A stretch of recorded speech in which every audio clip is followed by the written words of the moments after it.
소중한 나 무한 행복.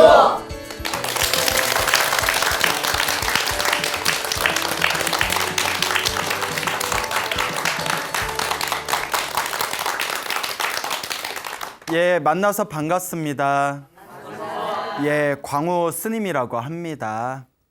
이 사람이 살아가면서 사람으로서 지녀야 할 최소한의 윤리와 도덕이라는 게 있습니다.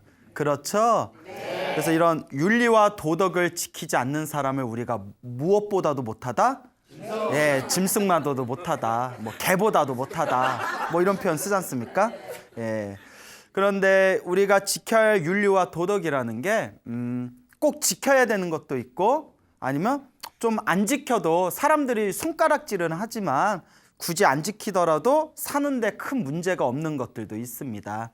예를 들어서 뭐 사람을 죽이지 말라, 뭐 훔치지 말라, 뭐 이런 것들은 무조건 지켜야 되는 거고요. 그리고 뭐 조금 살아가면서 좀 성격이 멋트럽다라고 하죠. 성격이 좀 거칠거나 좀 말하는 게 조금 뭐 부족하거나 이런 경우에는 좀 지키지 않더라도 살아가는데 사람들이 좋아하지는 않겠지만 살아가는 데는 또 큰 문제는 없겠죠. 근데 우리가 지켜야 할 우리의 삶의 품성에 있어서 가장 중요하게 여기는 그 품성 중에 하나가 바로 겸손이라고 한다고 합니다. 그래서 이 겸손이야말로 아무리 겸손해도 결코 지나친 법이 없다라는 격언이 있듯이 이 겸손이라는 거, 그리고 더 나아가서 자기 죄를 부끄러워하는 거.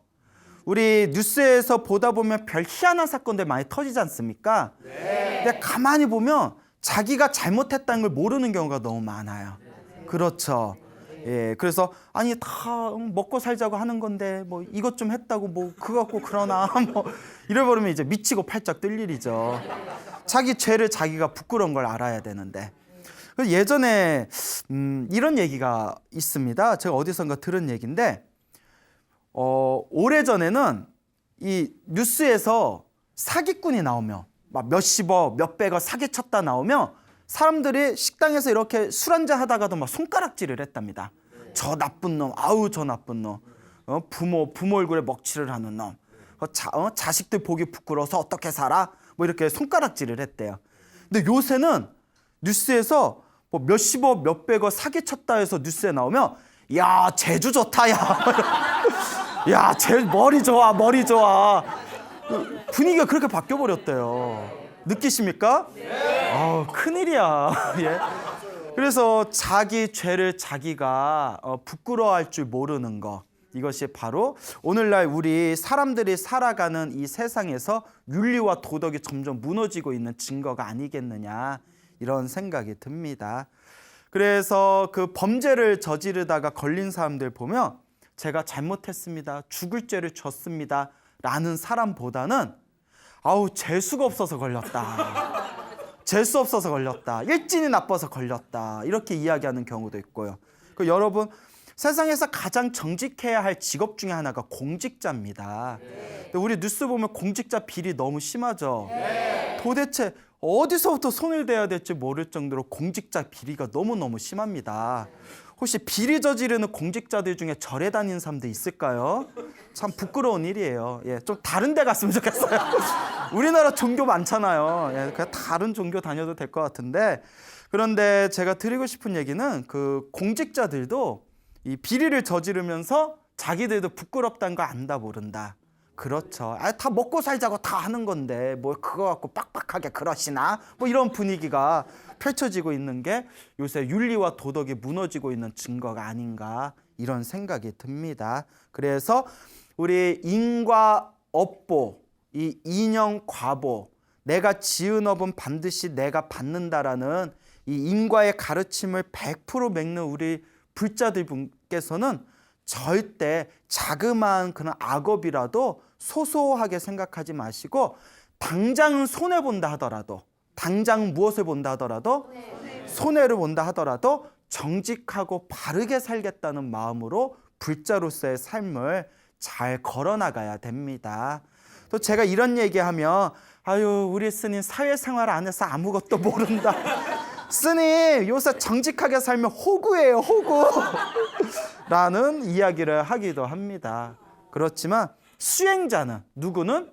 수행자는, 불법을 닦는 불자는 반드시 지금 당장의 손해를 간수하더라도 선업과 공덕과 복을 쌓는 마음으로 절대 악업과 잘못을 저지르지 말고 자신의 삶을 아름답게 잘 가꾸어 나가야 되지 않겠느냐, 그렇게 제가 누누이 말씀을 드리고 싶습니다.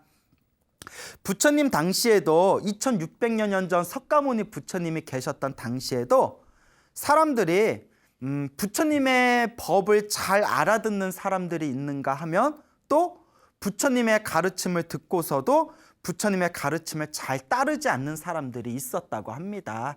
사람 사는 데는 다 똑같죠. 그렇죠, 여러분? 네. 자, 그래서 2600여 년 전 부처님 당시에 있었던 일입니다. 그 어느 부잣집 난자가 있었어요.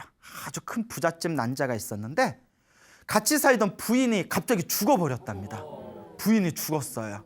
예, 그래서 부인이 죽으니까 남자가 너무 가슴이 아프고 삶의 회의가 느낀 거예요. 그래서 아직 신혼이었나 봐. 예. 그래서 부인이 세상을 떠나서 삶의 회의가 싹 밀려와서 머리를 깎고 출가했답니다. 근데 머리를 깎고 출가하신 스님을 우리가 비구라고 부릅니다. 뭐라고 부른다? 비구라고 불러요. 저쪽 이제 원래 발음은 빅구라고 한다고 합니다. 빅구. 뭐라고요? 예, 발음 잘해야 돼요. 예, 빅구라고 하는데 이 빅구의 뜻이 걸식하는 자라는 뜻이에요. 무엇하는 자? 예, 구걸하는 자. 그러니까 탁발을 하는 거잖아요. 예, 이렇게 이제 바리떼를 들고 이렇게 음식을 얻어먹는 자를 우리가 비구라고 부른다고 합니다. 그래서 위로는 진리를 구하고, 위로는 무엇을 구하고? 예, 위로는 진리를 구하고 아래로는 음식을 구한다. 그래서 걸식하는 자라는 뜻에서 비구라고 불렸다고 합니다. 비구의 삶의 원칙은 무소유입니다. 뭐라고요? 무소유. 그래서 항상 바리떼 하나에 요 인도 당시에는 요 빨간 천을 이제 요 허연 거는 장삼이라고 해요. 요거는 이제 중국 불교, 한국 불교에만 있는 거고, 인도 당시에는 요런 빨간 천으로 만든 가사를 몸에다 두르고 지냈는데, 가사를 삼의라고 해가지고 3벌까지만 소유가 가능했답니다. 몇 벌? 3벌. 3벌 갖고 이제 입었는데, 근데 인도는 좀 날씨가 더우니까 가능했을 거예요. 지금 이제 스님들이 뭐 내복도 좀 입어야 되고, 뭐 안에 좀 옷도 좀 껴입어야 되고 해서 오늘날하고 좀 맞지 않지만, 어쨌거나 부처님 당시에는 가사 3벌, 3일을 이제 입는 것을 원칙으로 했습니다. 그리고 항상 바리떼를 들고 맛있는 음식을 구하지 않고 마을에 가서 신도가 주는 대로 탁발을 하는 게 원칙이었어요. 그런 무소유와 무집착의 삶을 살면서 오직 무엇에만 정진한다? 수행에만 정진한 것이 비구의 삶의 원칙이었죠. 근데 부인을 잃고 삶의 회의를 느끼고 이 부잣집 남자가 머리를 깎고 출가를 합니다. 그리고 이제 비구가 되었어요. 무엇이 되었다? 예, 비구가 되었는데 집이 워낙 부자인 거예요. 그러니까 자기가 조그만 오두막을 하나 짓습니다. 오두막을 짓고 오두막 옆에다가 창고를 또 하나 짓는 거예요. 창고에다가 돈이 워낙 많으니까 꿀이랑 값비싼 음식을 쌓아놨대요. 그리고 마을에 가서 탁발을 하는 게 아니라 요리사를 고용을 합니다. 요리사를 고용해서 그걸 이제 요리를 해서 먹고, 옷도 엄청 귀한 옷감으로 만든 수많은 가사를 이제 자기 오두막에다 쌓아놓고 아주 호사스럽고 사치스러운 생활을 했답니다. 그래서 어느 날 지나가는 다른 스님들이 이제 같이 빨래를 하다가 저게 막 가사가 엄청나게 귀한 옷감으로 만든 가사가 빨랫대에 막 몇십 개가 널려 있는 걸 보고 다들 의아해합니다. 이거 누구 거야? 그래서 알아봤더니 그 비구 스님의 가사임을 알고는, 스님, 부처님께서 가사를 몇 벌까지만 허용하셨다? 근데 무슨 가사가 이렇게 많냐? 이거는 옳지 못하다 하니까 그 비구 스님이, 그 부잣집 비구 스님이 그러거나 말거나 내 거 갖고 왜 니들이 난리냐? 막 이러면서 왜 니들이 난리냐? 내가 있겠다는데? 땀냐? 막 이러면서. 그러니까 이 스님들이 어이가 없으니까 그렇잖아요. 부처님한테 가서 부처님한테 말씀을 드립니다. 그 새로 출가한 부잣집 출신의 비구가 있는데 너무나 사치스러운 생활을 합니다. 부처님, 이거 우리 비구의 법도에 맞지 않습니다. 부처님 어찌하면 좋겠습니까? 그 부처님께서 그 부잣집 출신의 비구를 부릅니다. 다 부른 뒤에 이제 부처님께서 점잖게 꾸짖으십니다. 비구여, 마땅히 무소유와 무지착의 삶을 살면서 오로지 수행에만 정진해야 되는데 어찌하여 너는 그렇게 사치스러운 삶을 사느냐라고 점잖게 이제 부처님께서 경책을 하셨는데, 우리 같으면 부처님이, 살아계신 부처님이 그렇게 점잖게 나에게 조언을 해주시는데 딱 알아들어요, 못 알아들어요? 예, 말이야 지금 그렇게 하지만 뭐. 그러니까 이 비구가 화딱지가 나가지고 부처님 거참 되게 그러네 뭐 이러면서 알겠다고 그럼 내가 이렇게 하면 되겠냐고 하면서 가사를 벗어서 부처님 앞에서 가사를 내팽겨치고, 예, 알몸으로 떡하니 서 있는 거예요. 알몸으로 떡하니 자신 있나 봐. 예? 그래가지고 부처님께서 이제 고요한 마음으로 비구야 너는 어찌 그러하느냐.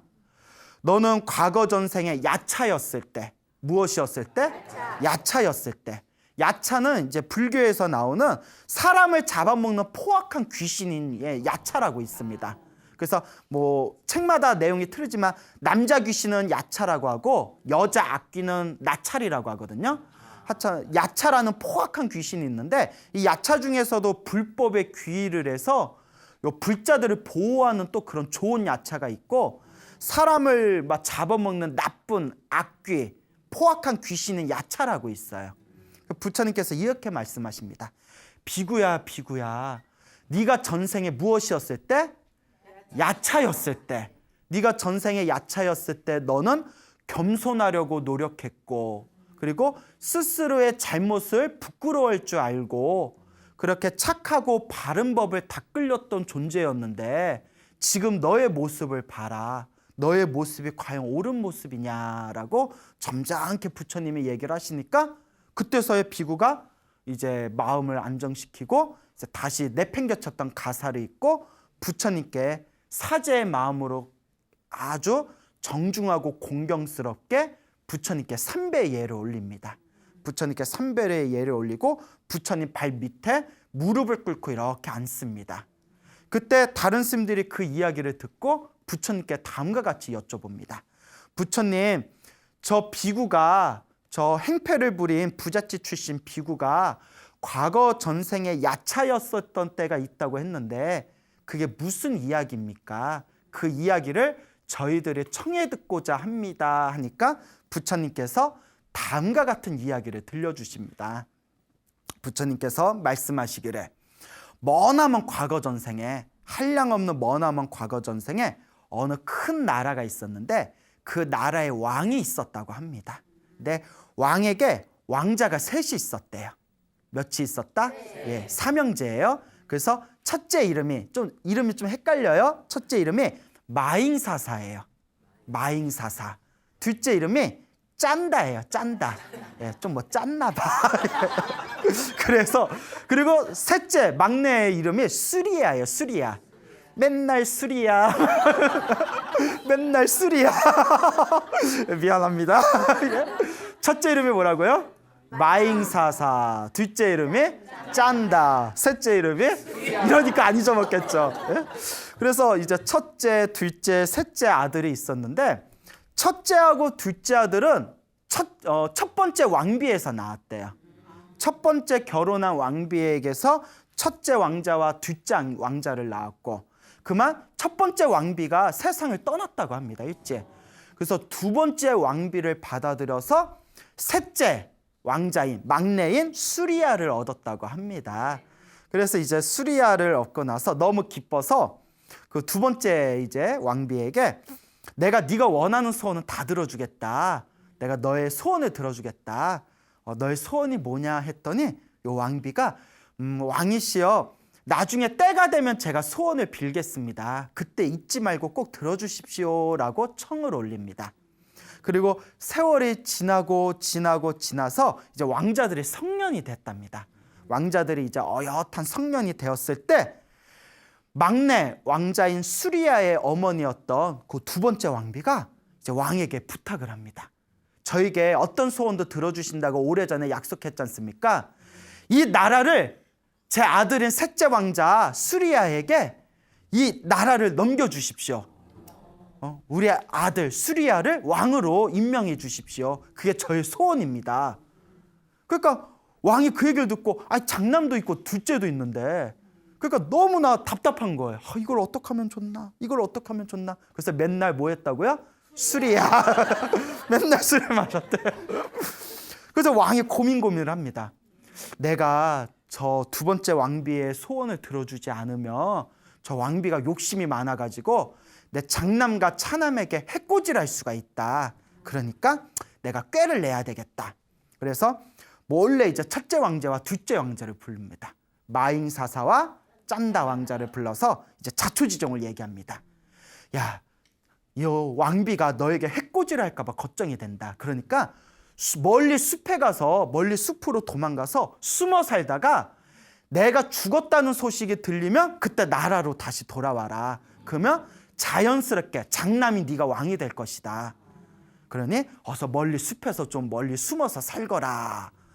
그래서 이제 첫째 왕자와 둘째 왕자 마잉사사와 이제 짠다가 이제 짐을 꾸려가지고 이제 왕궁 밖으로 이제 나가려는데 그때 왕궁 뜰에서 놀고 있던 막내였던 수리아가 첫째 형하고 둘째 형이 배낭을 짊어지고 어디 떠날 채비를 하니까 이제 질문을 던지는 거예요. 형님들 어디 가십니까? 어디 멀리 가십니까? 그러니까 첫째 왕자와 둘째 왕자가 솔직하게 얘기를 합니다. 아마 서로 사이가 좋았나 봐요. 솔직하게 얘기를 하니까 요 막내가 그러면 저도 형님들을 따라가겠습니다 이러는 거예요. 그래서 셋이서 같이 가출을 합니다. 가출이죠. 덩달아서 누구까지? 셋째 막내까지. 그러니까 되게 사이가 좋았나 봐요. 그러니까 거의 뭐 가출의 소풍 수준이죠. 왕자 셋이서 랄랄라 이제 숲으로 도망 아닌 도망을 가요. 예? 도망 아닌 도망 같은 그런 어떤 도망을 쭉 이제 가다가 어느 깊은 숲에 들어가게 됩니다. 근데 그 숲에는 맑고 아름다운 호수가 있었대요. 호수 아시죠? 호수. 그런데 그 호수에는 야차가 살고 있었답니다. 누가 살고 있었다? 야차. 드디어 야차가 나왔어요. 예, 그래서 공이 날라오면 뭐라 그러죠? 야차! 막 이러잖아요. 그래서 야차가 나왔어요. 예. 아마 이런 거 다 편집되겠죠? 자, 그래서 이제 야차가 나왔는데, 예. 이 야차는 호수에 숨어 살다가 호수에 사람들이 오면 잡아먹는 거예요. 근데 이 야차에게는 원칙이 있었어요. 잡아먹기 전에, 사람을 잡아먹기 전에 질문을 던진대요. 무슨 질문을 던졌을까요? 예? 뭐 아침에는 두 발로 있다가 예? 점심이 되면 이건 스핑크스 이야기죠. 이 야차는 뭐라고 질문을 던졌냐면 고귀한 법을 아느냐? 고귀한 법이 무엇인 줄 아는가? 무엇이 고귀한 법인 줄을 아는가? 고귀한 법에 대해서 질문을 한대요. 그리고 대답을 하면 살려주지만 대답을 하지 못하면 잡아먹었답니다. 자, 그래서 그 야차가 사는 호수가 있는 산에 이제 삼형제가 도착을 합니다. 그러니까 이제 맏형이 첫째 형이 막내 수리아한테 야, 저기 호수에 가서 너 목욕도 하고 땀 좀 식힌 뒤에 오는 길에 물 좀 떠오거라 라고 시킵니다. 목이 마르거나 물 좀 떠오거라. 그래서 수리아가 나이 어리고 이제 해맑은 수리아가 룰루랄라 이래 가가지고 호수에서 이제 목욕하고 물을 떠가려는데 짠 하고 누가 나타났어요? 야차가 나타났어요. 야차가 딱 나타납니다. 그리고 다음과 같이 질문을 던집니다. 무엇이 고귀한 법이냐? 무엇이 고귀한 법이냐? 그러니까 수리아가 저 해와 달이 고귀한 법입니다 라고 했대요. 저 해와 달이 고귀한 법입니다. 정답일까요? 아닐까요? 분위기상 여기서 정답이면 안 되겠죠? 땡! 처리가 돼가지고 이제 야차가 막내를 데리고 호수 안에 자기 집에다가 감금을 합니다. 나중에 잡아먹으려고. 근데 한참을 기다려도 막내가 안 오잖아요. 그러니까 둘째 형이 이제 짠다가 형님 제가 가보겠습니다 하고 이제 짠다가 갔대요. 짠다가 다 갔어요. 막 땀에서 막 짠내를 막 팍팍 풍기면서 가가지고 이제 호수에 가서 이제 물을 뜨려고 하는데 야채가 또 나타난 거예요. 야채가 딱 나타나서 딱 보면서 참 짠내나게 생겼네 막 이러면서 그대여 내가 그대에게 질문을 던지겠다.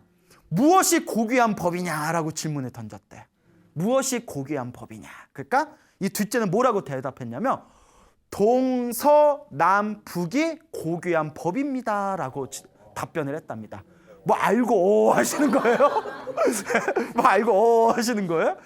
동서남북이 고귀한 법입니다라고 하니까 그것도 무슨 처리가 됐을까요?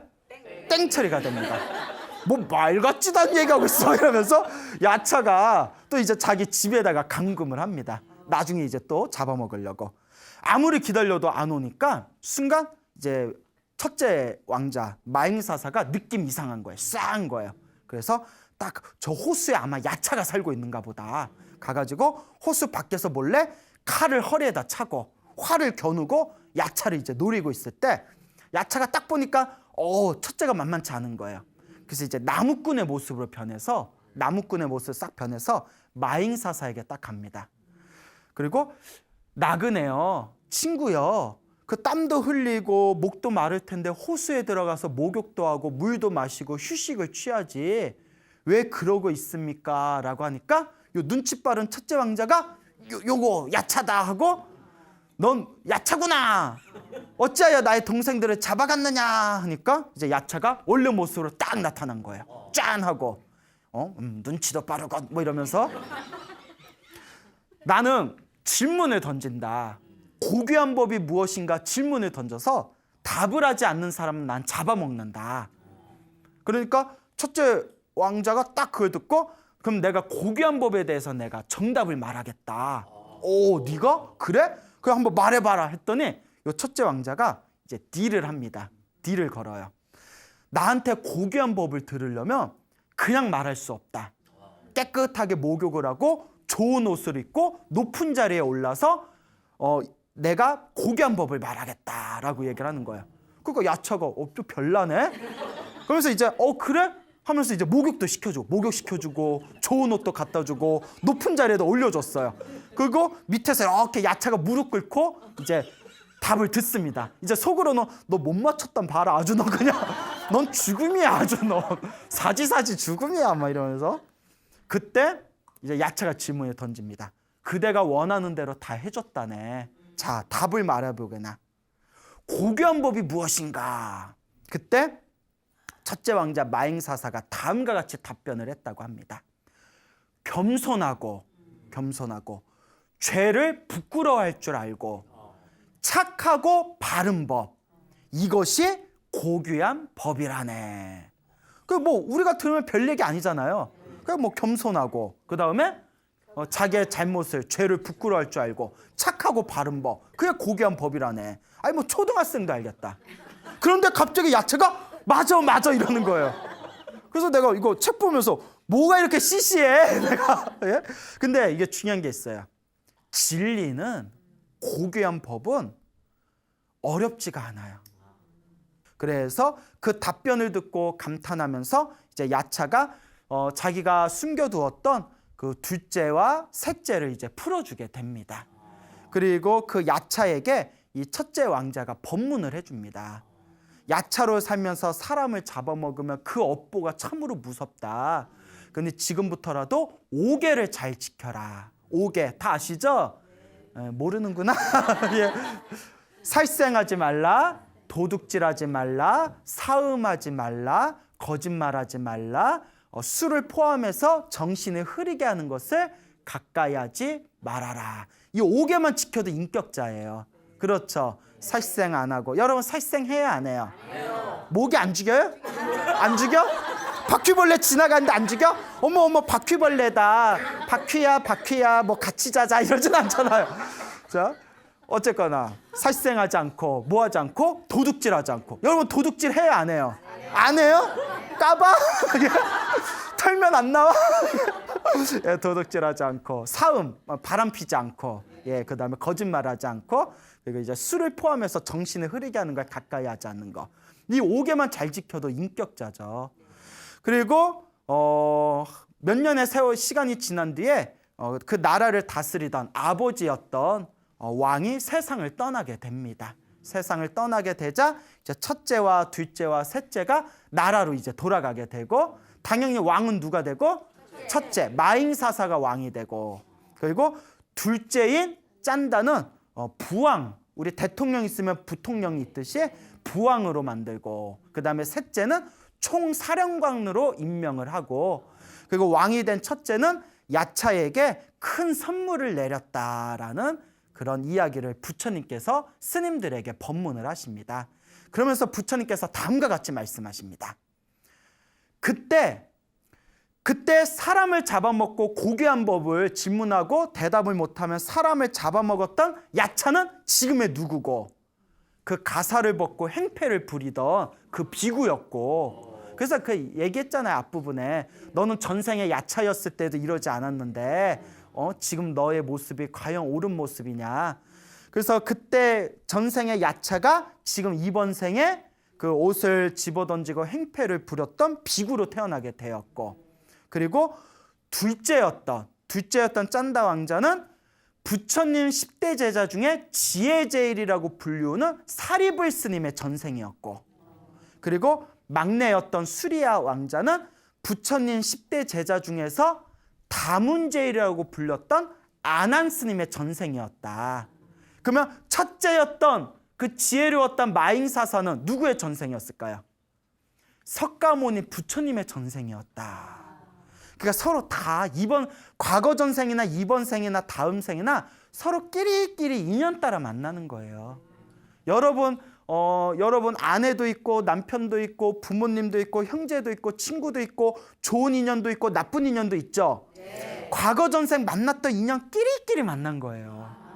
전생에 복을 많이 줬으면 좋은 사람끼리 만나고, 내가 이번 생에 만나는 사람들이 다들 나를 불편하고 힘들게 하는 사람이었으면 전생에 참 박복하게 살았구나. 이게 다 자기의 업이라는 겁니다.